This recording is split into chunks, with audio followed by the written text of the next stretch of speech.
નમસ્કાર વિદ્યાર્થી મિત્રો, નીલકંઠ વિદ્યાપીઠ સંચાલિત ઘરે બેઠા શિક્ષણ ધોરણ 12 કોમર્સ વિષય વાણિજ્ય વ્યવસ્થા અને સંચાલન. વિદ્યાર્થી મિત્રો, લાસ્ટ 3 વિડીયો લેક્ચરથી આપણે આયોજનનો પાઠ શરૂ છે. આજે આપણે આગળ વધારીશું. આજના ટોપિકમાં આપણે પહોંચ્યા છીએ યોજનાનો પ્રકાર. આપણે અગાઉ આ બાબતે વાતચીત થઈ ગઈ છે વિદ્યાર્થી મિત્રો કે આજે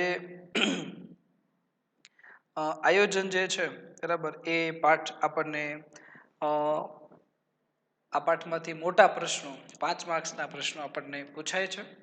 તો દરેક પ્રશ્નો ખૂબ જ જરૂરી છે.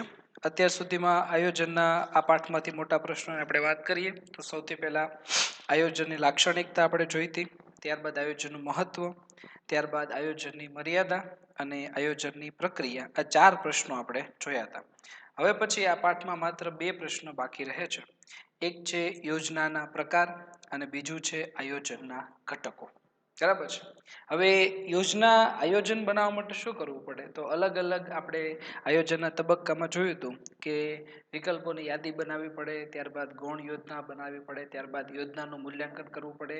તો એ જે યોજના છે એના અલગ અલગ પ્રકારો ધંધાકીય એકમમાં જોવા મળે છે. તો કેટલા પ્રકાર છે? તો મુખ્ય યોજનાના પ્રકાર 6 છે વિદ્યાર્થી મિત્રો.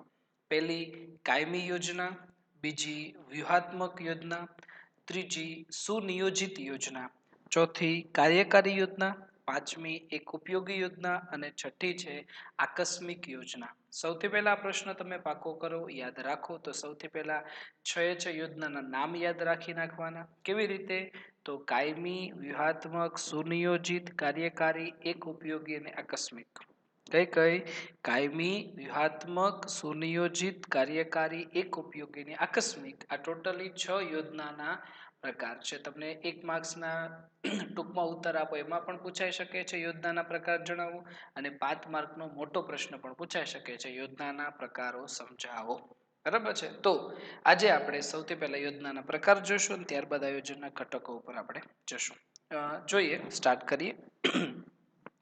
યોજનાના પ્રકાર, ટાઈપ્સ ઓફ પ્લાનિંગ જેને ઇંગ્લિશમાં કહેવાય છે. સૌથી પહેલી યોજના છે કાયમી યોજના. તમે આમ તો સૌથી પહેલા તમારે શબ્દ સમજો એટલે તમને ટોપિક ખ્યાલ આવી જાય. હવે કાયમી શબ્દ આપણે શું? કાયમી એટલે પરમેનન્ટ કહીએ આપણે, બરાબર? જે કાયમી માટે છે, કાયમ માટે, બરાબર છે. રોજબરોજ ને એ બધું જે કાયમી યોજના થતી હોય એ બધું એમાં અંદર આવશે. જોઈએ કાયમી યોજનામાં શું આવે છે. કાયમી યોજના વારંવાર ઉપયોગમાં લઈ શકાય છે. જે કાર્યો અંગે રોજબરોજ નિર્ણયો લેવાના હોય તેવા કાર્યો માટે આ યોજના તૈયાર કરવામાં આવે છે. જ્યાં વ્યવસ્થાકીય પ્રવૃત્તિનું પુનરાવર્તન થતું હોય ત્યાં તે પ્રવૃત્તિઓ ઝડપથી થાય તે ઉદ્દેશ્યથી પ્રમાણિત નીતિ નક્કી કરવામાં આવે છે, જેને કાયમી યોજના કહી શકાય છે. આયોજનમાં નીતિ, વિધિ અને નિયમો લાંબા ગાળા માટે નક્કી થાય છે, જેથી આ ઘટકો સાથે સંકળાયેલી બાબતો અંગે તાબેદાર કર્મચારીઓ ઝડપથી નિર્ણય લઈ શકે છે. દાખલા તરીકે, ગ્રાહકોને તેના ઓર્ડર પ્રમાણે માલ મોકલવા અંગેની વિધિ કે શાખ નીતિનું અગાઉથી કાયમી ધોરણે ઘડતર કરવામાં આવ્યું હોય તો તેનો અમલ કર્મચારીઓ ઝડપથી કરી શકે છે અને વારંવાર તેના ઉપરી અધિકારીને પૂછવા જવું પડતું નથી.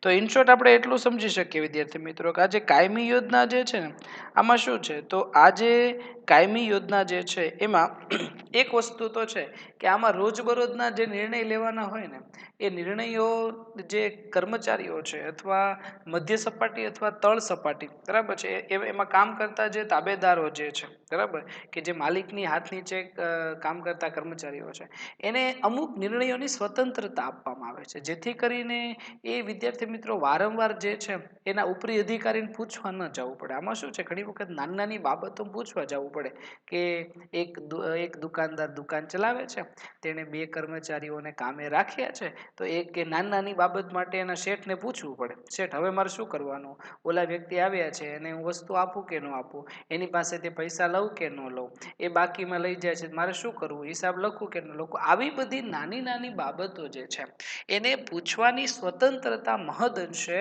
એ કર્મચારીને આપવામાં આવે છે. એનાથી મોટો ફાયદો એ છે વિદ્યાર્થી મિત્રો કે નિર્ણય લેવામાં સ્વતંત્રતા રહે છે. ત્યારબાદ તાબેદારને લાગે છે કે મારા ઉપરી અધિકારી મારા પર વિશ્વાસ રાખે છે. તો એનાથી એની શું છે કે એ નોકરીની સ્થિરતાનો પ્રશ્ન ખૂબ વધી જાય છે. તો આ બધી બાબતને કારણે પછી નિર્ણયો ઝડપથી લઈ શકે એટલે કામ પણ ઝડપથી થાય. તો આ બધું કાયમી યોજનામાં આવે છે. જોઈએ આપણે કે કાયમી યોજના વારંવાર ઉપયોગમાં લઈ શકાય છે. જે કાર્યો અંગે રોજબરોજ નિર્ણયો લેવાના હોય ત્યાં કાર્યો માટે આ યોજના તૈયાર કરવામાં આવે છે. જો સૌથી પહેલી બાબત કે કાયમી યોજના ક્યાં ઉપયોગમાં આવે છે, તો જે કાર્યો રોજબરોજના રોજિંદા દરરોજના જે નિર્ણય લેવાના હોય તેવા કાર્યો માટે આ યોજના તૈયાર કરવામાં આવે છે. પછી એના પછીનો મુદ્દો છે કે જ્યાં વ્યવસ્થાકીય પ્રવૃત્તિઓનું પુનરાવર્તન થતું હોય ત્યાં તે પ્રવૃત્તિઓ ઝડપથી થાય તે ઉદ્દેશ્યથી પ્રમાણિત નીતિ નક્કી કરવામાં આવે છે. જ્યાં વ્યવસ્થાકીય પ્રવૃત્તિ એટલે કે ધંધાકીય એકમના રોજબરોજના જે કાર્યો હોય છે એનું એકનું એક કાર્ય વારંવાર થતું હોય અથવા પ્રવૃત્તિઓ ઝડપથી થાય તે હેતુથી પ્રમાણિત નીતિ નક્કી કરવામાં આવે છે, જેને કાયમી યોજના કહી શકાય. આયોજનમાં નીતિ વિધિ અને નિયમો લાંબા ગાળા માટે નક્કી થાય. આયોજનમાં જે નીતિ પોલિસી છે, વિધિ છે, જે કઈ નિયમો છે એ લાંબા ગાળા માટે નક્કી થાય છે, જેથી આ ઘટકો સાથે સંકળાયેલી બાબતો અંગે તાબેદાર કર્મચારીઓ ઝડપથી નિર્ણય લઈ શકે છે. કારણ કે એમાં શું છે, અમુક બધા જે નિયમો હોય નીતિ પોલિસી છે એ બધું લોંગ ટર્મ માટે લાંબા ગાળા માટે નક્કી થાય અને આ ઘટકો સાથે જે સંકળાયેલી બાબતો એમાં તાબેદાર કર્મચારીઓ ઝડપથી નિર્ણય લઈ શકે. વારા ઘડીએ એને વારંવાર પૂછવા ન જવું પડે, બરાબર છે, ખોટો સમયનો બગાડ ન થાય એટલા માટે એ કાયમી યોજના અમલમાં મૂકવામાં આવે છે. હવે દાખલા તરીકે એક એક્ઝામ્પલ આપ્યું છે કે ગ્રાહકોને તેના ઓર્ડર પ્રમાણે માલ મોકલવા અંગેની વિધિ. બરાબર કે કર્મચારી ખબર છે ગ્રાહક છે ને ઓર્ડર પ્રમાણે આપણે માલ મોકલી દેવાનો છે, તો એમાં પૂછવા ન જવાનું એ ઉપરી અધિકારીને કે માલ કેવી રીતે મોકલવાનો છે, કારણ કે એ તો એનો વિષય છે અને એને સ્વતંત્રતા આપેલી છે કે કોઈ ગ્રાહક છે એ વસ્તુ લેવા માટે આવે તમારે આપી દેવાની છે. તો એ બધી વિધિ છે. પછી શાખ નીતિનું અગાઉથી કાયમી ધોરણે ઘડતર કરવામાં આવ્યું. જો શાખ નીતિ એટલે શું, તો શાખ એટલે ઉધાર થાય કે અમુક અંશે છે એ કંપનીમાં કે નાની દુકાનમાં છે એ વેપારી છે એ અમુક અંશે ગ્રાહકોને માલ છે એ આપતા હોય છે. પછી અમુક દરરોજના રોજબરોજના ગ્રાહકો હોય અથવા ઘણા વર્ષોથી એકની એક દુકાને વસ્તુ લેતા હોય તો એના માણસોને એને કહી દીધું હોય કે આ વ્યક્તિ જો વસ્તુ લેવા માટે આવે તેને તમે તારા પૈસા નહીં લેવાના, કદાચ એની પાસે ન હોય તો એને માલ આપી દેવાનો. તો આ બધી જ નાની મોટી માહિતી જે છે એ અગાઉથી જ કર્મચારીને કહી દીધી હોય અને તેનો અમલ કર્મચારીઓ ઝડપથી કરી શકે છે અને વારંવાર તેના ઉપરી અધિકારીને પૂછવા જવું પડતું નથી. તો આ છે કાયમી યોજના. બરાબર. એના પછી હવે બીજી યોજના છે જેનું નામ છે વ્યૂહાત્મક યોજના. જો તમે શબ્દ સમજશો તો ખ્યાલ આવશે. વ્યૂહાત્મક જ્યાં અગત્યના નિર્ણયો નીતિ વિધિ પદ્ધતિ જે અગત્યની બાબત હોય ને એ બધું વ્યૂહાત્મકમાં આવે કે ધંધાકીય એકમો તેની ફિલસૂફી અનુસાર ધ્યેય નક્કી કરે છે. ફિલસૂફી એટલે આપણે કહીએ ને કે દરેક ધંધાની મોનોપોલી હોય છે, બરાબર, કે ધંધાકીય એકમો તેની ફિલસૂફી અનુસાર ધ્યેય નક્કી કરે અને આ માટે એકમ પોતાના જીવનકાળ દરમિયાન કઈ ફિલસૂફીથી કામ કરશે તે નક્કી કરવામાં આવે. ગમે એ ધંધો હોય, ધંધાકીય એકમ, કારખાનું, ફેક્ટરી, પોતે અગાઉ નક્કી થઈ ગયું કે આપણે આ મોનોપોલી આપણી છે ધંધાની, આ મોનોપોલી આપણે ફોલો કરશું અને એ પ્રમાણે આપણે આગળ વધીશું, ધંધો કરીશું. તો એ બધું અગાઉથી નક્કી કરવામાં આવે અને તેને એકમનું જીવન ધ્યેય કહેવાય. જો એને એકમનું શું કહેવાય? જીવન ધ્યેય. જીવન ધ્યેય એટલા માટે કે ફિલસૂફીની આધારે જ ધંધો થશે, નફો કે ખોટ, આવક કે નુકસાન, એ બધું ફિલસૂફી એ ધંધાની એ મોનોપોલી આધારે થશે ને એટલા માટે આ જે ફિલસૂફીથી જે નક્કી થાય ને ફિલસૂફીને એકમનું જીવન ધ્યેય કહેવામાં આવે છે. હવે એકમના ધ્યેયને સિદ્ધ કરવા વિવિધ લાંબા ગાળાની કે ટૂંકા ગાળાની વ્યૂહરચના ઘડવામાં આવે છે. લાંબા ગાળાની એટલે 1 વર્ષ 2 વર્ષ, ટૂંકા ગાળાની એટલે 1 વર્ષ 2 વર્ષ, લાંબા ગાળા હોય તો 10 વર્ષ છે, 20 વર્ષ, એ રીતે ઘડવામાં આવે છે. ધંધાકીય એકમ ધંધાકીય પર્યાવરણ, તેની શક્તિઓ અને નબળાઈઓ ધ્યાનમાં લઈને યોજનાનું ઘડતર કરે છે. બરાબર કે ધંધાકીય પર્યાવરણ એટલે માર્કેટ કેવું છે, પોતાની એકમની શક્તિઓ કેટલી છે, કઈ કઈ નબળાઈ છે, આ બધી બાબતને લઈને યોજનાનું ઘડતર કરે છે. અને આ યોજના માટે દીર્ઘદ્રષ્ટિ અને અનુભવ જરૂરી છે. જો આમાં શું છે, દીર્ઘદ્રષ્ટિ, લાંબો વિચાર કરવો પડે, એક્સપિરિયન્સ માગી લે, અનુભવ બહુ જરૂરી છે એટલે એ પ્રમાણે ઘડવામાં આવે છે. અને વ્યૂહાત્મક યોજનાની અસરો લાંબા ગાળે જોવા મળે. આ અસર શું છે કે ઇન્સ્ટન્ટ તમને તાત્કાલિક પરિણામ ન મળે, એ લાંબા ગાળે તમને એ અસર જોવા મળે. અને આ યોજના માટે સુસંગત નિર્ણયો લેવા પડે એટલે એને અનુકૂળ નિર્ણયો એટલે કે નિર્ણયોની વ્યાપકતા આ યોજના મહત્વની છે.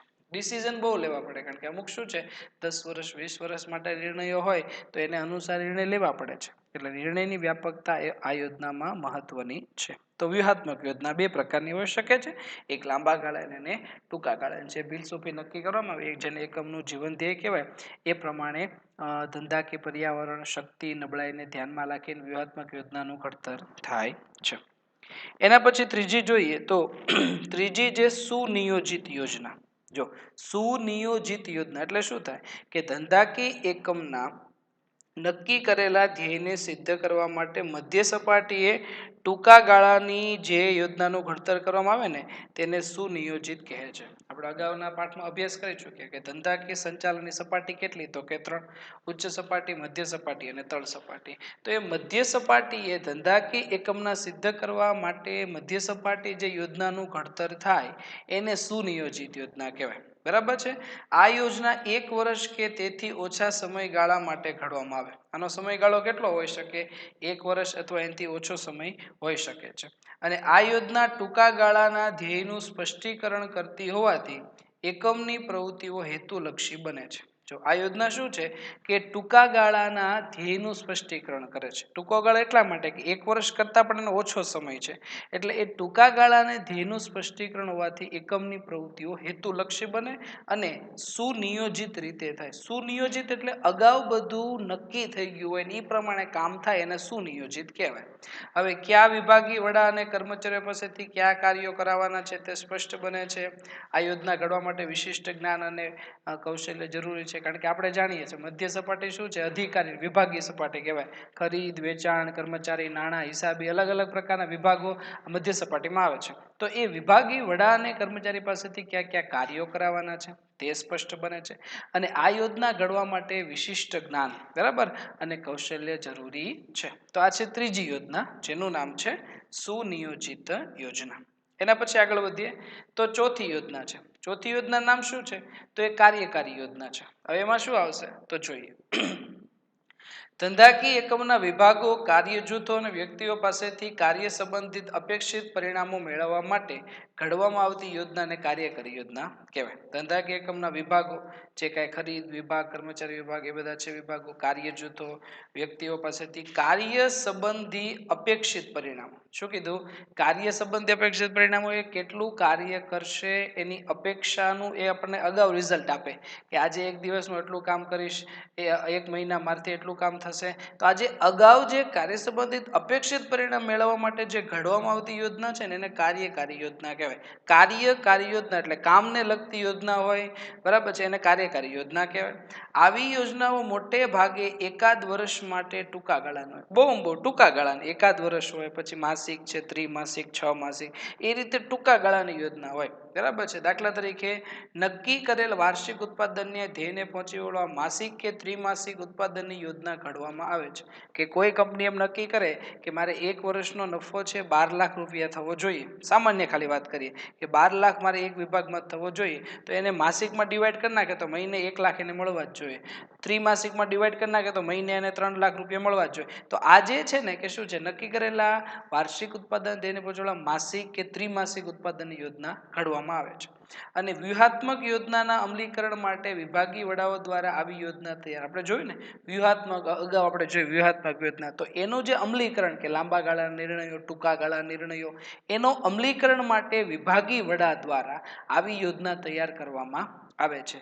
અને આ યોજનાઓ રોજિંદા કાર્યો સાથે સંકળાયેલી હોવાથી જે તે વિભાગના કર્મચારીઓની સાથે ચર્ચા વિચારણા કરી તૈયાર કરવામાં આવે તો આ યોજનાનું અમલીકરણ પ્રમાણ વધુ સરળ બને છે.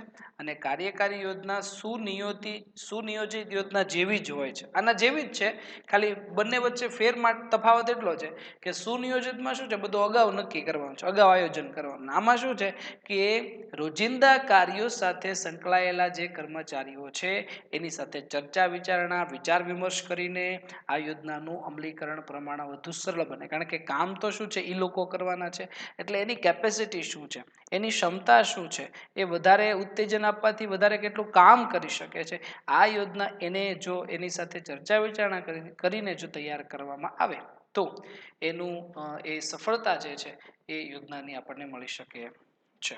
એના પછી આગળ જોઈએ, એના પછી છે એક ઉપયોગી યોજના. જો કેવું નામ છે તો કે એક ઉપયોગી યોજના. એટલે શું? તો કે વિશિષ્ટ હેતુઓની સિદ્ધિ માટે એક ઉપયોગી યોજના તૈયાર. એનું નામ જ છે એક ઉપયોગી. એટલે જે વિશિષ્ટ હેતુ, જે ખાસ હેતુ હોય એને સિદ્ધ કરવા માટે એક ઉપયોગી યોજના તૈયાર થાય છે. ખાસ પ્રવૃત્તિઓ માટે જ આ યોજના તૈયાર થાય. કારણ કે વિશિષ્ટ હેતુ એટલે કે દરેક હેતુ વિશિષ્ટ નથી હોતા. એટલે જે ખાસ પ્રવૃત્તિ હોય, બરાબર, એના માટે જ આ યોજના તૈયાર કરવામાં આવે છે. એટલે કે જે કાર્ય પ્રવૃત્તિઓનું પુનરાવર્તન થતું નથી તેવી પ્રવૃત્તિઓ માટે એક ઉપયોગી યોજના તૈયાર થાય છે. જો જેનું પુનરાવર્તન નથી થતું, બરાબર છે, એવી જે બધી યોજના છે ને એ ઉપયોગી યોજના તૈયાર થાય છે.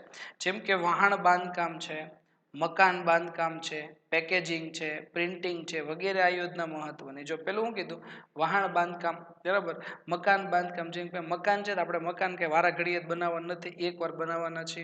તો આપણે એવું વિચાર કર્યો કે મારું સપનાનું મકાન આવવું જોઈએ, તો એનું બધું શું છે કે આપણે આખું એન્જિનિયરને બોલાવીને આખો પ્લાન કઢાવીએ, એનો લુક છે, આ છે, તે છે, બધી અંદરની બાબતો, ઇન્ફ્રાસ્ટ્રક્ચર જે છે, પછી બહારનું બધું એલિવેશન છે, એ બધું આપણે એક જ વાર કરવાનું છે, વારા ઘડીએ કઈ મકાન બનાવવાનું નથી, બરાબર. એટલે એક ઉપયોગી યોજના શું છે કે એક વિશિષ્ટ કામ માટે પેકેજિંગ છે. બરાબર, પેકેજિંગ એટલે શું છે? મોટાભાગે અત્યારે શું છે, ગ્રાહકોને છે ને ગમે એ વસ્તુનો લુક છે ને, લુક એની ઉપર એ વધારે એટ્રેક્ટ થાય, બરાબર. એટલે ઘણી વખત એક સિમ્પલ તમે વિચાર કરો કે 5 રૂપિયાની બાલાજીની વેફર, આમ સિમ્પલ, હવે તો 10 રૂપિયા થઈ ગયા, એટલે 10 રૂપિયાની બાલાજીની વેફર છે તો વેફર એની અંદર માત્ર 50 પૈસાની છે, 50 પૈસાની છે. તો પેકેજિંગનો ભાવ કેટલો છે? 9.50 રૂપિયા છે. 9.5 રૂપિયા પેકેજિંગનો ચાર્જ છે. આ વસ્તુ બાબત સમજવા જેવી છે. અંદર જે ક્વોલિટી છે વસ્તુ એ માત્ર 50 પૈસાની જ છે. 9.5 રૂપિયા જે છે એ શેના છે? તો એ પેકેજિંગના છે. તો આ છે ને એક ઉપયોગી યોજના છે. કારણ કે એને એક જ વાર એ વેફરનું પેકેટ એક જ વાર એને બનાવવાનું છે, બાકી તો બધું એ તો એકનું એક પેકેટ વારા ઘડીએ બન્યા થશે. તો આ બધું છે. પછી પ્રિન્ટિંગ છે, તો પ્રિન્ટિંગમાં એ બાબત લાગુ પડે છે. તો આ છે એક ઉપયોગી યોજના કે વિશિષ્ટ હેતુઓની સિદ્ધિ માટે એક ઉપયોગી યોજના તૈયાર થાય છે. એના પછી આગળ વધીએ તો છેલ્લી યોજના છે જેનું નામ છે આકસ્મિક યોજના. આકસ્મિક યોજના, આકસ્મિક એટલે શું થાય કે જે ઓચિંતું આવી પડે એવી યોજના, કે ધંધાકીય એકમે બદલાતી જતી પરિસ્થિતિ સાથે તાલ મિલાવવો ખૂબ જ આવશ્યક છે. બદલાતી જતી પરિસ્થિતિ પ્રમાણે, બરાબર છે. અને આપણને ખ્યાલ છે કે પરિવર્તન એ સંસારનો નિયમ છે અને આયોજનમાં પણ પરિવર્તનશીલતા જરૂરી છે. તો કેટલાક ચોક્કસ પરિબળો જેવા કે રાજકીય, આર્થિક, સામાજિક, કુદરતી પરિબળોના કારણે ધંધાકીય પર્યાવરણમાં ફેરફાર થાય છે. આ બધા પરિબળને કારણે ફેરફાર થાય. આપણે જોયું રાજકીય પરિબળ છે, આર્થિક પરિબળ, સામાજિક, કુદરતી પરિબળ, એના કારણે ધંધાકીય પર્યાવરણમાં પણ ફેરફાર થાય. તેના કારણે અગાઉની યોજનામાં ફેરફાર કરવો પડે કે નવી યોજના ઘડવામાં આવે તેને આકસ્મિક યોજના કહેવાય. કે આ બધા ફેરફારને કારણે ઓચિંતી યોજનામાં ફેરફાર કરવો પડે અથવા નવી યોજના બનાવવી પડે તો એને આકસ્મિક યોજના કહેવાય. તો વિદ્યાર્થી મિત્રો, આ છે યોજનાના પ્રકાર. ટોટલી 6 પ્રકાર છે: કાયમી, વ્યૂહાત્મક, સુનિયોજિત, કાર્યકારી, એક ઉપયોગી અને આકસ્મિક. સૌથી પહેલા 6 એ 6 નામ પાકા કરવાના છે. પછી અંદરના લખાણના મેન પોઈન્ટ હોય એ તમે યાદ રાખો, અને પછી આવી રીતે તમે આખો પ્રશ્ન છે તે યાદ રાખી શકો છો. એના પછી આગળ વધીએ તો એના પછીનો પ્રશ્ન છે આયોજનના ઘટકો. હવે ઘટકો એટલે શું? તો એને ઇંગ્લિશમાં એલિમેન્ટ્સ કહેવાય, કોમ્પોનન્ટ્સ ઓફ પ્લાનિંગ પણ એને કહી શકાય છે, બરાબર છે. તો ઘટકો એટલે કે ભાગ. તો આયોજન એક બૌદ્ધિક પ્રક્રિયા, આપણને ખ્યાલ છે. આયોજનની લાક્ષણિકતા આપણે જોયું તો આયોજન કેવી છે? તો કે સભાન ને બૌદ્ધિક પ્રક્રિયા છે. સભાનતાપૂર્વક, બુદ્ધિપૂર્વકની વિચારણા સાથે કરવામાં આવતી પ્રક્રિયા છે. તે તૈયાર કરતી વખતે ઘણી બધી નાની યોજનાઓ, કાર્યક્રમો નક્કી કરી આયોજન કરવામાં આવે છે. તેને આયોજનના ઘટકો કહેવાય. ખ્યાલ આવ્યો? કે આયોજનને તૈયાર કરતી વખતે નાની નાની યોજના તૈયાર કરવામાં આવે, કાર્યક્રમ નક્કી કરવામાં આવે, તો એ બધું જે થાય ને એના આયોજનના ઘટક કહેવાય. દાખલા તરીકે ધંધાકીય એકમનું અંદાજપત્ર બનાવવું હોય. અંદાજપત્ર એટલે આપણને ખ્યાલ છે આવક જાવકનું ખર્ચ દર્શાવતું પત્રક હોય ને અંદાજપત્ર કહેવાય, બરાબર છે. એમાં આંકડાકીય માહિતીઓ, અલગ અલગ પ્રકારના રોકડ અંદાજપત્ર, વેચાણ અંદાજપત્ર, નાણાં અંદાજપત્ર, બધા અલગ અલગ પ્રકાર આવે. તો ધંધાકીય એકમનું અંદાજપત્ર બનાવવું હોય તો સૌપ્રથમ દરેકના વિભાગના અંદાજપત્ર બનાવવા પડે. ત્યારબાદ તેના પર ચર્ચા વિચારણા કરી એકમનું મુખ્ય અંદાજપત્ર બનાવી શકાય. તો આ શું છે? એક આયોજન છે કે આપણે એકમનું અંદાજપત્ર, જેને ઇંગ્લિશમાં બજેટ કહેવાય, અંદાજપત્ર બનાવવું છે. તો સંચાલનની કેટલી સપાટી? તો કે 3, ઉચ્ચ મધ્ય નિમ્ન. તો ઉચ્ચ સપાટી વાળા એનું અંદાજપત્ર બનાવે. એવી રીતે મધ્યમ તળ સપાટી વાળા અંદાજપત્ર બનાવે. મધ્ય સપાટી પાસે વિભાગીય સપાટી છે કે ઉત્પાદન, કર્મચારી, નાણાં, હિસાબ, આ બધી વિભાગ છે, તો એ બધા એનું અંદાજપત્ર બનાવે. તો મુખ્ય અંદાજપત્ર બનાવવા માટે વિભાગના અંદાજપત્ર બનાવવા પડે. ત્યારબાદ ચર્ચા વિચારણા થાય, વિચાર વિમર્શ થાય અને ત્યારબાદ એકમનું મુખ્ય અંદાજપત્ર બને. તો આજે આયોજનને તૈયાર કરતી વખતે જે નાની નાની યોજના, કાર્યક્રમ નક્કી થાય એને આયોજનના ઘટકો કહેવાય છે. બરાબર. સૌથી પહેલું ઘટક છે આયોજનનું હેતુ. કેટલા ઘટક છે? તો ટોટલ આયોજનના ઘટક 7 છે. હેતુ, વ્યૂહરચના, નીતિ, વિધિ, નિયમો, અંદાજપત્ર અને કાર્યક્રમ, આ 7 ઘટકો છે. સૌથી પહેલું ઘટક છે હેતુ. બરાબર. તો ધ્યેય નક્કી કરવું અને તેને પાર પાડવું તે ધંધાકીય એકમનો મુખ્ય હેતુ છે. એ તો બરાબર છે. મુખ્ય હેતુ શું છે? કે ધ્યેય છે, ગોલ છે, ડેસ્ટિનેશન, લક્ષ્ય. બરાબર છે. એ નક્કી કરવાનું. બરાબર. અને પછી એને અચીવ કરવાનું, એને પાર પાડવાનું, એ ધંધાકીય એકમનો મુખ્ય હેતુ છે. અને તે નક્કી કરતી વખતે એકમને અસર કરતા દરેક પરિબળો ધ્યાનમાં લેવા પડે. બધા પરિબળો, આંતરિક, બાહ્ય, આર્થિક, રાજકીય, સામાજિક, આ બધા પરિબળો ધ્યાનમાં લેવા પડે. કુદરતી પરિબળો, માનવ સર્જિત પરિબળો. ધ્યેય સિદ્ધ કરી શકાય તેવા વાસ્તવિક હોવા જોઈએ. એ વાત બરાબર છે. ધ્યેય સિદ્ધ કરી શકાય તેવા વાસ્તવિક હોવા જોઈએ. એટલે કહેવાનો અર્થ એ છે કે ખોટું કલ્પનામાં જીવન જીવવું જોઈએ નહીં. કહેવાનો અર્થ એ છે કે એક કંપની છે, એણે ગયા વર્ષે 20 કરોડનો નફો મેળવ્યો હતો. બરાબર. હવે ઈ કંપની એમ કે મારે આ વર્ષે 80 કરોડનો નફો મેળવવો છે, તો આ શક્ય છે. એનો મતલબ એ ફેંકે છે, ખોટા ખોટા ગોળા મારે છે. શું કરવા? એની કેપેસિટી છે જ નહીં 80 કરોડ સુધી પહોંચવાની. એ એમ કહી શકે કે હવે મારે 20 ની બદલે 30 કરોડ કમાવા છે, તો એટલું થઈ શકે. પછી વધારે વધારે આગળ હાલતો જાય. તે ધ્યેય છે ને એ વાસ્તવિક હોવા જોઈએ. ક્યારેક એ એચીવ કર્યું હોય ને, કે કોઈ વિદ્યાર્થી એમ કે મારે 90% લાવવા છે, પણ હવે એને ટેસ્ટમાં તે માણસ 60% આવતા હોય, એમ સપના જોવે કે મારે 90% લાવવા. અશક્ય નથી, પણ એના માટે થોડુંક અઘરું છે, કારણ કે એ વાસ્તવિક નથી. બરાબર. કે ધ્યેય સિદ્ધ કરી શકાય તેવા વાસ્તવિક હોવા જોઈએ. અને તે વધારે પડતા મહત્વકાંક્ષી ન હોવા જોઈએ. બરાબર. કે વધારે પડતી શું છે કે પારકી આશા સદા નિરાશા. એટલે વધારે પડતા મહત્વકાંક્ષી કે ખૂબ વધારે પડતા અપેક્ષિત ધ્યેય છે, અમે આ કરશું જ પછી થાય નહીં, અને પછી બધે ક્યાંયથી ભેગું ન થાય. તો આ બધું શું છે? વધારે પડતા ધ્યેય છે મહત્વકાંક્ષી હોવા જોઈએ નહીં. તો આયોજનનું પહેલું ઘટક છે ધ્યેય. એના પછી આગળ વધીએ તો બીજું ઘટક છે વ્યૂહરચના. વ્યૂહરચનામાં શું આવે? તો આયોજનમાં નક્કી કરેલ ઉદ્દેશોને પાર પાડવા ઉપયોગમાં લેવામાં આવતી યુક્તિ એટલે વ્યૂહરચના. બરાબર. જે પોલિસીથી કામ કરવામાં આવે, જે મોનોપોલીથી કામ થાય, બરાબર ને, એને એ જે ઉદ્દેશ નક્કી થયો, જો પેલા હેતુમાં હેતુ નક્કી થાય, એ હેતુ પાર પાડવા માટે ઉપયોગમાં લેવામાં આવતી યુક્તિ છે ને, બરાબર, જે ટ્રીક છે, પદ્ધતિ, એ યુક્તિની વ્યૂહરચના કહેવાય. તેનાથી એકમ બજારમાં હરીફો સામે કે અસર કરતા અન્ય પરિબળો સામે ટકી શકે છે. એક વસ્તુ તમે વિચારો કે આપણે અત્યારે નાનપણથી અમુક કંપનીના નામ સાંભળતા આવ્યા છીએ કે બજારમાં કેટલાય વર્ષોથી ટકી છે. તો વિચાર કરો એની વ્યૂહરચના કેવી હશે વિદ્યાર્થી મિત્રો, એની મોનોપોલી કેવી હશે. હજી હાલમાં ગામડામાં બધા એમ જ કહે છે કે કોલગેટ આપો એમ. વિચાર કરો, કોઈ એમ નથી કહેતું ટૂથપેસ્ટ આપો. તો એ કંપની કેટલી બધી ફેમસ થઈ ગઈ હશે વિદ્યાર્થી મિત્રો, કે એ વસ્તુનું નામ છે એ કંપનીનું નામ બની જાય. બરાબર ને. હજી હાલમાં અમુક ગામડામાં એમ કહે છે કે નિરમા સાબુ આપો એમ. એ લોકો એમ નથી કે તમને સાબુ આપો, એમ કે છે નિરમા સાબુ આપો. તો કરશનભાઈ પટેલની કેટલી મહેનત હશે કે ત્યાં સુધી એને કંપની પોતાની પહોંચાડી દીધી કે વસ્તુનું નામ છે, પ્રોડક્ટનું નામ બની જાય. આ મોનોપોલી છે. તો આયોજનમાં નક્કી કરેલ ઉદ્દેશોને પાર પાડવા માટે ઉપયોગમાં લેવામાં આવતી યુક્તિ એટલે વ્યૂહરચના. બરાબર છે. તેનાથી એકમ બજારમાં હરીફો સામે કે અસર કરતા અન્ય પરિબળો સામે ટકી રહે છે. વ્યૂહરચનાનો ઉપયોગ લશ્કર અને રમતગમત જેવા ક્ષેત્રોમાં મોટા પ્રમાણમાં કરવામાં આવે. આ વાત તો બરાબર છે. લશ્કર છે, સૈન્ય, બરાબર, કે દુશ્મન દેશ સામે હુમલો કરવો છે, તો અલગ અલગ વ્યૂહરચના, બધા પ્લાન બનાવવા પડે. મોનોપોલીથી દુશ્મનને ટીમને જીતી શકાય. રમતગમત, બરાબર, જેમ કે ક્રિકેટ છે, તો 20 હમણાં માનો કે અત્યારે IPL ચાલે છે, તો 20 ઓવરની મેચમાં કેટલી બધી વ્યૂહરચના થતી હોય. એક ઓવરના પ્લાન બદલતા હોય, આ બેટ્સમેનની સામે આ બોલર હાલશે ને આવી ફિલ્ડિંગ ગોઠવશું ને આવી રીતે બોલ ફેંકશું, આ બધી જે વ્યૂહરચના છે ને એ મોટા પ્રમાણમાં કરવામાં આવે. અને વ્યૂહરચના હરીફોથી ગુપ્ત રહે તે પણ જરૂરી. આ એક વાત બાબતે જરૂરી છે કે જે આપણે જે પ્લાન છે બરાબર છે એ બને ત્યાં સુધી હરીફોથી ગુપ્ત રહેવો જોઈએ. જો એને ખબર પડી જાય તો પછી પથારી ફરી જ જવાની છે. એટલે આ પણ છે. યોગ્ય વ્યૂહરચનાને કારણે એકમને મહત્તમ સફળતાની ખાતરી મળે છે. યોગ્ય જો સારી વ્યૂહરચના વ્યવસ્થિત મોનોપોલી હોય તો 100% સફળતા તો મળે છે. બરાબર છે. તો એ છે. એના પછી છે નીતિ. નીતિ એટલે શું થાય તો કે પોલિસી. આયોજનમાં નક્કી કરેલા ધ્યેયને પાર પાડવા માટે સંચાલકો જે નિર્ણયો અને વ્યૂહરચના નક્કી કરે તેને નીતિ કહેવાય. બરાબર છે. જે કાંઈ ધ્યેયને પાર પાડવા જે કાંઈ નિર્ણયો કે જે કાંઈ વ્યૂહરચના નક્કી થાય ને એને નીતિ કહે છે. નીતિ એકમની એક છાપ ઊભી કરે છે. અલગ છાપ ઊભી કરે છે કે જે ડિસિઝન લેવાય છે, જે વ્યૂહરચના લેવાય છે બરાબર, એકમની કુશળતા અને કાર્ય પદ્ધતિનો પરિચય આપે છે. એનાથી ખ્યાલ આવી જાય સારામાં સારો ડિસિઝન નિર્ણય હોય, વ્યૂહરચના સારી હોય તો કુશળતા કેવી છે, કાર્ય પદ્ધતિનો પરિચય આપે છે.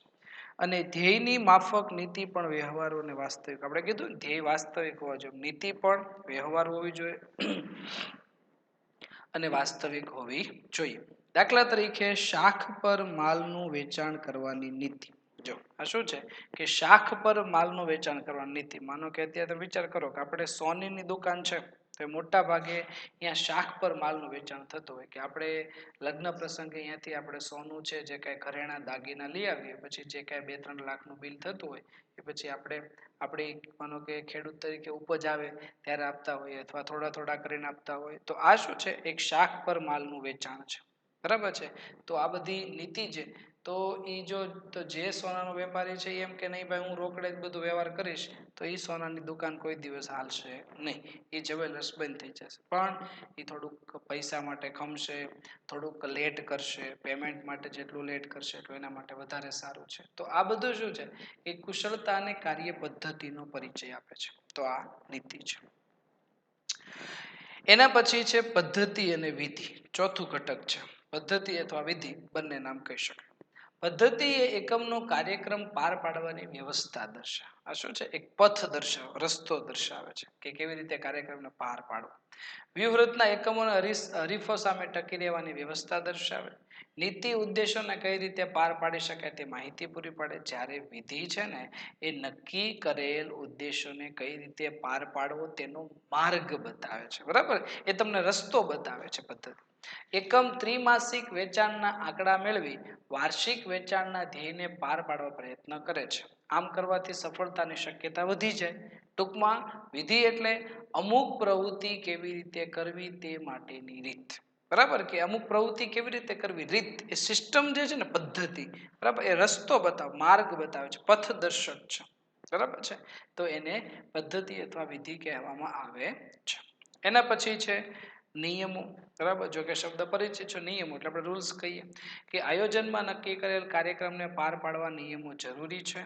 નિયમો વિધિ નિશ્ચિત કરે છે. કારણ કે નિયમોથી શું થાય, પદ્ધતિ કે વિધિ નિશ્ચિત થઈ જાય, સ્પષ્ટ સમજ આપે, તેનાથી કર્મચારીમાં શિસ્તની સ્થાપના થાય. બરાબર છે. જેમ કે કોઈ પણ ધંધાકીય એકમમાં મોટા ભાગે સામાન્ય નિયમ હોય કે કામના સમય દરમિયાન do not use your mobile phone, do not smoke, do not spit anywhere. આ બધી જે નિયમો જે રૂલ્સ છે બરાબર, એનાથી શું થાય શિસ્ત પાલન, ડિસિપ્લિન. બરાબર, discipline makes a man perfect.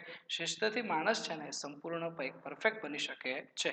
તો એ છે. પછી ધ્યેય સિદ્ધિ અને નિરીક્ષણનું કાર્ય સરળ બને છે. ધ્યેય સિદ્ધિ છે પછી નિરીક્ષણનું કાર્ય સરળ બને. દાખલા તરીકે કામના કલાકો દરમિયાન કામદારોએ મોબાઈલનો ઉપયોગ કરવો નહીં, એકમમાં ધૂમ્રપાન કરવું નહીં. મેં હમણાં વાત કરી ને કે do not use your mobile phone, do not smoke. તો એ બધા શું છે, આ બધા નિયમો છે. આ નિયમોથી કર્મચારીમાં શિસ્તની સ્થાપના થાય છે. એના પછી આગળ વધીએ તો અંદાજપત્ર કે આવક જાવકનું ખર્ચ દર્શાવતું પત્રક એટલે કે અંદાજપત્ર. તો એકમના નક્કી કરેલ ધ્યેયને પૂર્ણ કરવા માટે અંકુશના માધ્યમ તરીકે, બરાબર, અંકુશ પ્રયત્ન અને પરિણામ, સાધન અને ઉદ્દેશ વચ્ચે સમતુલા સાધનો કાર્ય એટલે અંકુશ.